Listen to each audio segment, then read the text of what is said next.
Bonjour et bienvenue sur Mon Financier. Nous sommes le lundi 1er décembre et pas mal de nouvelles. Alors cette semaine, c'est la semaine d'action des patrons. Alors ne vous inquiétez pas, pas de perturbation dans les transports. C'est la seule grève qui fait qu'il n'y a aucun embouteillage. Il y aura une manifestation à Lyon, mais moi je ne pourrais pas manifester, je voulais manifester à Paris. J'adore ce titre parce qu'il explique toute la hausse des marchés sur l'année.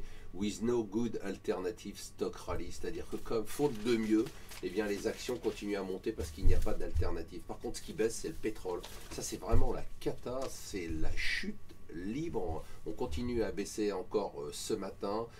Et ce week-end, on a eu un effondrement des bourses du Golfe. Donc les valeurs pétrolières vont continuer à suivre. Et pour l'instant, il n'y a pas d'acheteurs.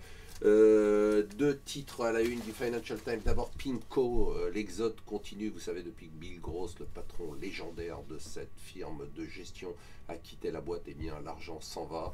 Ceux qui ne peuvent pas rentrer à Hong Kong, ce sont les membres du Parlement anglais qui ont demandé à venir à Hong Kong pour voir les manifestants. Eh bien la Chine leur refuse l'entrée. La Chine toujours.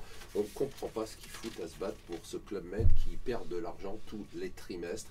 Alors les seuls gagnants dans toute cette bataille entre les Chinois qui doivent normalement surenchérir aujourd'hui ou demain et les Italiens, eh bien, ce sont les actionnaires qui vont pouvoir se débarrasser de leurs actions Club Méditerranée à un cours absolument délirant. Il peut sourire, Patrick Drahi, il peut sourire parce qu'il a déjà SFR, ça y est, l'encre est à peine sèche, qui décide de s'offrir maintenant Portugal Télécom et qu'il a été choisi pour la phase finale de négociation.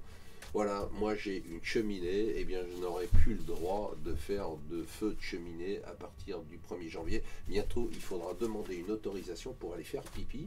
Alors, l'État qui se dit que Serge Dassault finalement n'est pas immortel, ça c'est la première nouvelle, Serge Dassault n'est pas immortel et donc a réorganisé tout le capital de Dassault Aviation avec un droit de préemption au cas où il y aurait des ventes massives d'actions. En attendant, Airbus a vendu sa participation de 8% dans Dassault Aviation à Dassault Aviation lui-même.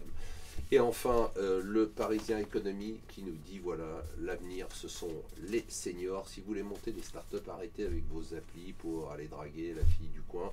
Faites plutôt des trucs pour les vieux. Ils ont de l'argent, de l'épargne, leur retraite. Et ils s'emmerdent à longueur de journée. Voilà, restez avec nous sur Mon Financier.